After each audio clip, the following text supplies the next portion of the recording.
नमस्कार दोस्तों, स्वागत है आपका JPY एकेडमी में। आज के इस क्लास में विज्ञान के महत्वपूर्ण चैप्टर प्रकाश के परावर्तन तथा अपवर्तन पर आधारित ऑब्जेक्टिव क्वेश्चंस को हल करने जा रहे हैं। ये प्रश्न आपके परीक्षा की तैयारी में काफ़ी मददगार सिद्ध होगा। ये तीसरा पार्ट है। पूरी जानकारी के लिए वीडियो को अंत तक जरूर देखें। तो चलिए बिना देर किए शुरू करते हैं। पहला नंबर प्रश्न है, उत्तल लेंस में बना प्रतिबिंब होता है। ऑप्शन है बराबर और सीधा, ऑप्शन बी वास्तविक और उल्टा, ऑप्शन सी वास्तविक और सीधा, ऑप्शन डी इनमें से कोई नहीं। तो उत्तल लेंस में जो बना प्रतिबिंब होता है वह होता है वास्तविक और उल्टा। Right answer option B. अब दूसरा प्रश्न है, उत्तल लेंस द्वारा काल्पनिक प्रतिबिंब बनता है जब बिंब ऑप्शन ए फोकस पर रहता है, ऑप्शन बी फोकसांतर से कम दूरी पर रहता है, ऑप्शन सी अनंत पर रहता है और ऑप्शन डी फोकसांतर की दोगुनी दूरी तथा अनंत के बीच रहता है। उत्तल लेंस द्वारा काल्पनिक प्रतिबिंब बनता है जब वस्तु फोकसांतर से कम दूरी पर रहता है। Right answer option B. तीसरा नंबर प्रश्न है, लेंस की क्षमता होती है। ऑप्शन ए फोकस दूरी की दोगुनी, ऑप्शन बी फोकस दूरी के बराबर, ऑप्शन सी फोकस दूरी की व्युत्क्रम और ऑप्शन डी फोकस दूरी की तिगुनी। तो लेंस की क्षमता होती है फोकस दूरी की व्युत्क्रम। Right answer option C.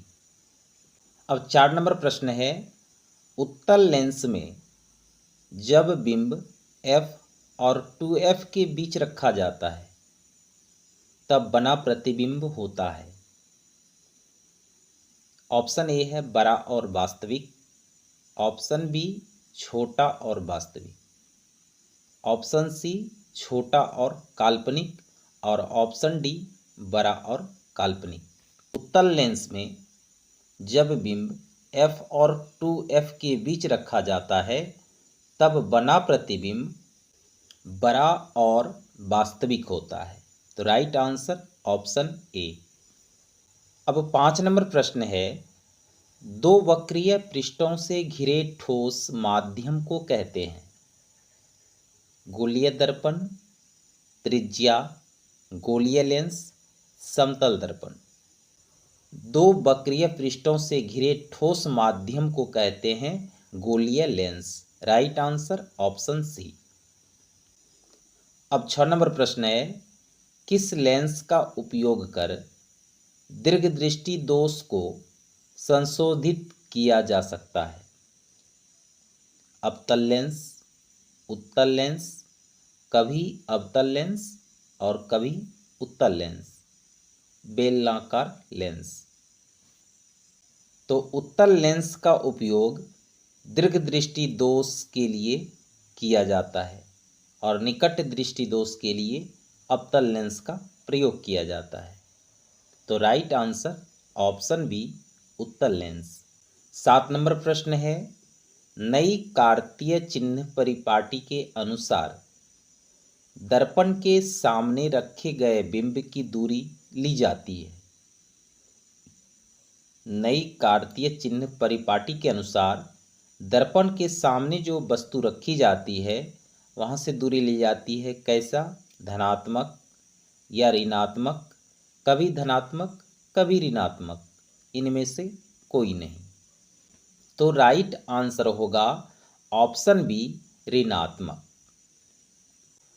अब 8 नंबर प्रश्न है, प्रत्येक लेंस के 2 वक्रता केंद्र होते हैं क्योंकि ऑप्शन ए है लेंस की 2 वक्र सतहें होती है, ऑप्शन बी लेंस की एक सतह वक्र तथा दूसरी समतल होती है।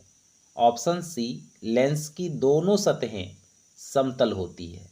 और ऑप्शन डी, इनमें से कोई नहीं। तो राइट आंसर होगा ऑप्शन ए, लेंस की दो वक्र सतहें होती है।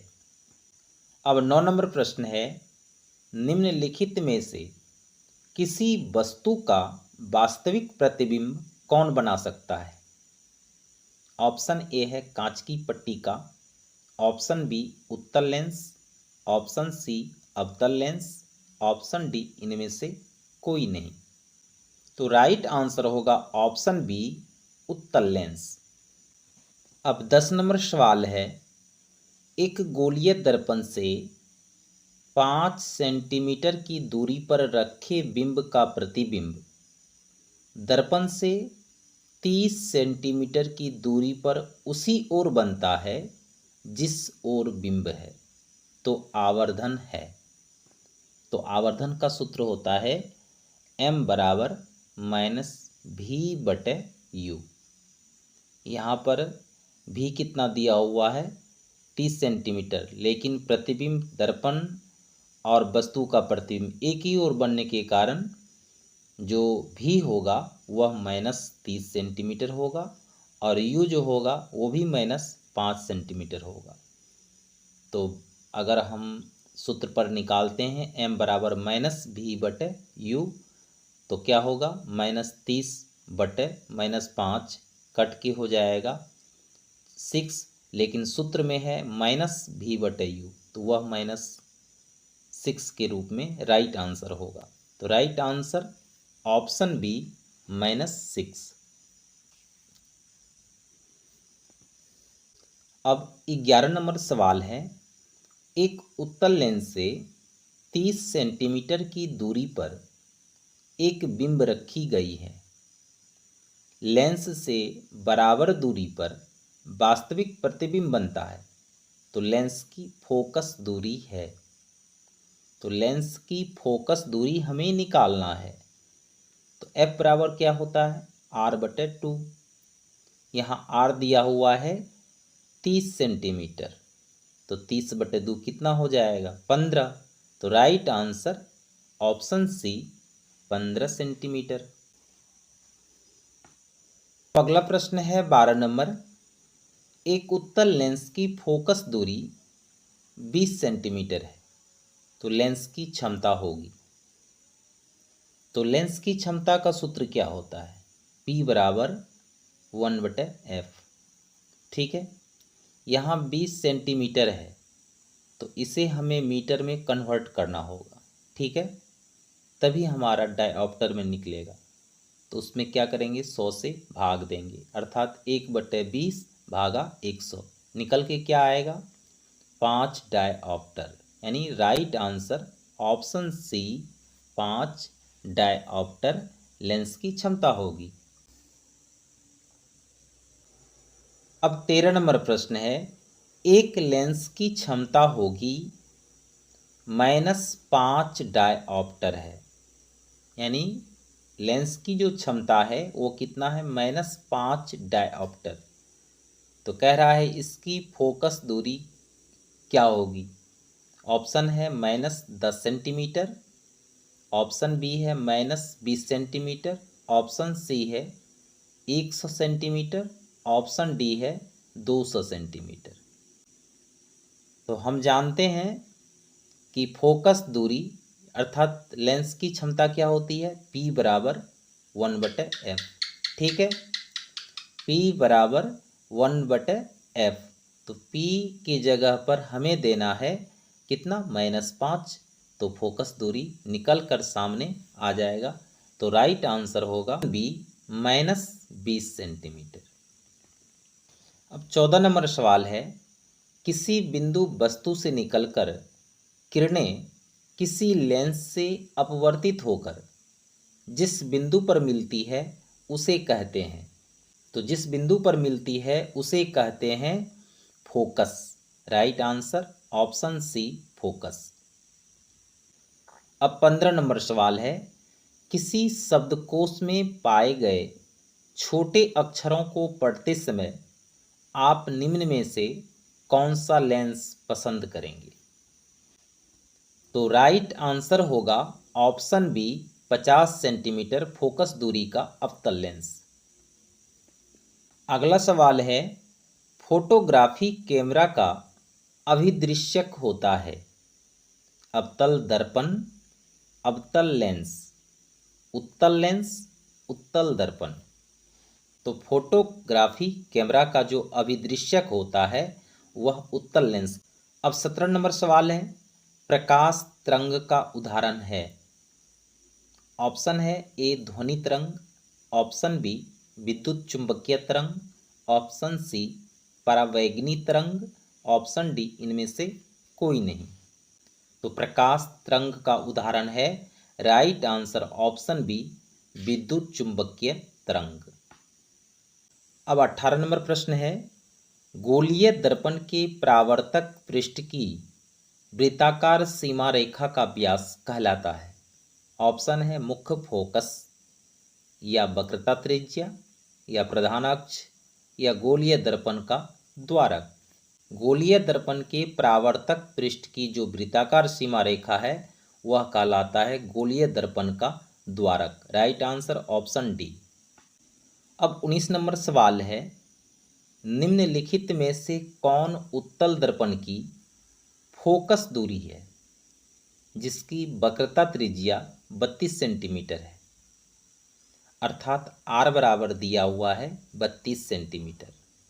तो एफ बराबर होता क्या है, आर बटे 2, अर्थात 32/2 कितना होगा, 16।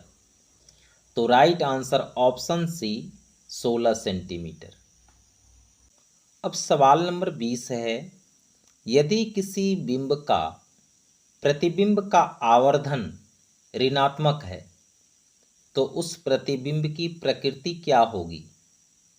ऑप्शन ए है वास्तविक और उल्टा, बी नंबर है वास्तविक और सीधा, और सी आभासी और सीधा, ऑप्शन डी है आभासी और उल्टा। तो राइट आंसर होगा ऑप्शन ए वास्तविक और उल्टा। अब 21 नंबर प्रश्न है, गोलीय दर्पण का परावर्तक पृष्ठ वक्रित हो सकता है अंदर की ओर, बाहर की ओर, अंदर या बाहर की ओर, इनमें से कोई नहीं। तो राइट आंसर होगा ऑप्शन सी, अंदर या बाहर की ओर गोलीय दर्पण का परावर्तक पृष्ठ वक्रित हो सकता है। अगला प्रश्न है, वह गोलीय दर्पण जो अंदर की तरफ वक्रित हो कहलाता है अवतल दर्पण, उत्तल दर्पण, समतल दर्पण, या इनमें से कोई नहीं। तो गोलीय दर्पण जो अंदर की तरफ वक्रित हो वह कहलाता है अवतल दर्पण। तो राइट आंसर ऑप्शन ए। अब 23 नंबर सवाल है, किसी लेंस द्वारा उत्पन्न आवर्धन का एसआई मात्रक क्या है?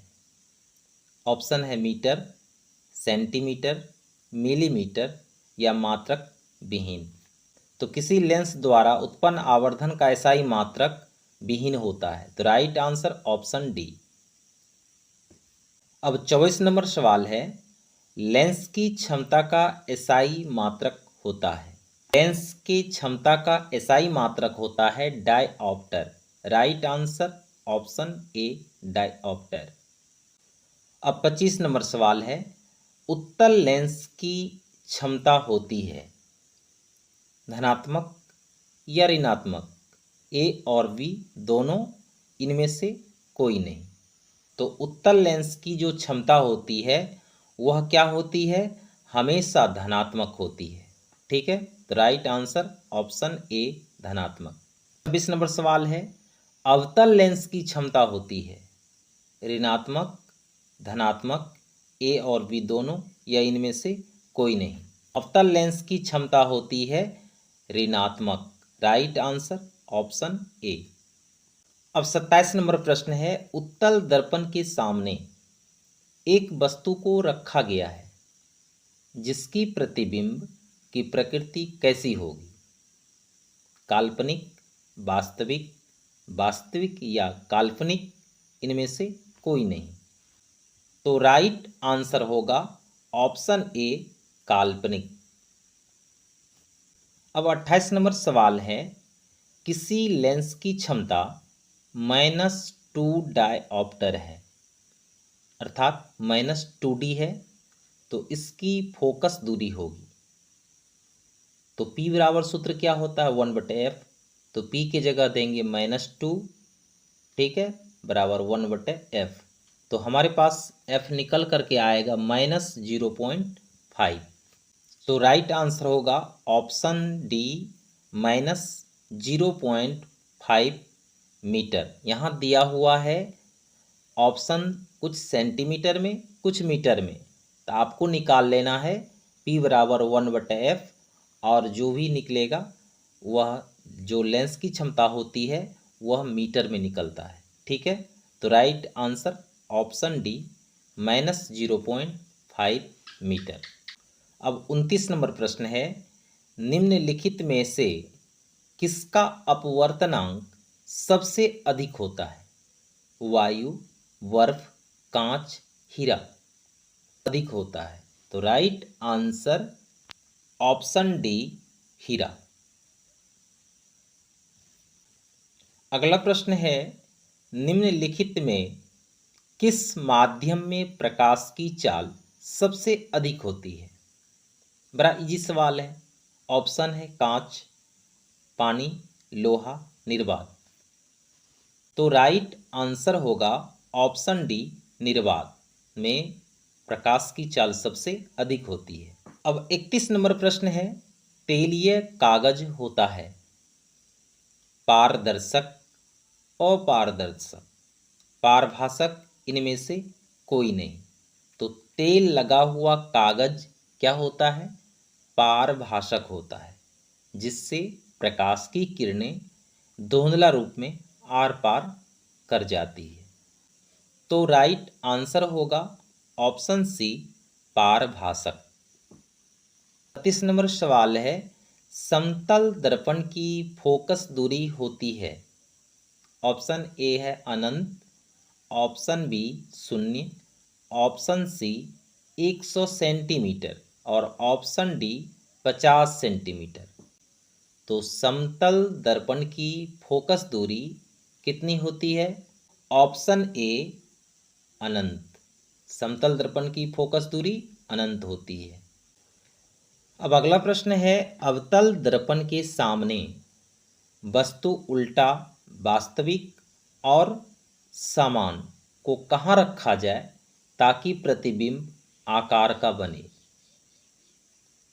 यह प्रश्न बिहार बोर्ड एग्जाम में पूछा गया प्रश्न है, इसलिए ध्यान से इनको आप देखिए। अवतल दर्पण के सामने वस्तु उल्टा, वास्तविक और समान को कहाँ रखा जाए ताकि प्रतिबिंब का आकार बने? कैसा बने? तो उल्टा, वास्तविक और समान। तो राइट आंसर ऑप्शन सी, वक्रता केंद्र पर। अब 34 नंबर प्रश्न है, तालाब का जल कम गहरा दिखाई देने का कारण है। ऑप्शन ए है परावर्तन, ऑप्शन बी विवर्तन, ऑप्शन सी अपवर्तन, ऑप्शन डी ध्रुवन। तो तालाब का जल कम गहरा दिखाई देने का एक मुख्य कारण है अपवर्तन। Right answer option C. अब 35 नंबर प्रश्न है, प्रकाशिक माध्यम कितने प्रकार के होते हैं? ऑप्शन 1, 2, 3, 4। प्रकाशिक माध्यम 3 प्रकार के होते हैं। कौन कौन? एक होता है पारदर्शी, दूसरा होता है अपारदर्शी, तीसरा पारभासी। यानी जिनसे प्रकाश की किरणें आर पार कर जाए वह क्या हुआ? पारदर्शी। जिससे होकर प्रकाश की किरण धुंधला रूप में जाए वह क्या हो गया? पारभासी। और जिनसे प्रकाश किरण आर पार न करे वह क्या हो गया? अपारदर्शी। ठीक है, तो ये प्रकाश के माध्यम जो होते हैं वो 3 प्रकार के होते हैं। तो राइट आंसर क्या होगा? Option C. तो दोस्तों, ये था प्रकाश के परावर्तन और अपवर्तन से जुड़े कुछ महत्वपूर्ण वस्तुनिष्ठ प्रश्न। उम्मीद है कि आपने सभी प्रश्नों को समझ लिया होगा। अगर आपको यह वीडियो पसंद आया हो तो इसे लाइक करें, शेयर करें और चैनल को सब्सक्राइब करना ना भूलें। और हाँ, हमें बताएं कि किन टॉपिक पर वीडियो देखना चाहेंगे। मिलते हैं अगले वीडियो में। तब तक के लिए पढ़ते रहिए, सीखते रहिए, हमेशा खुश रहिए। धन्यवाद।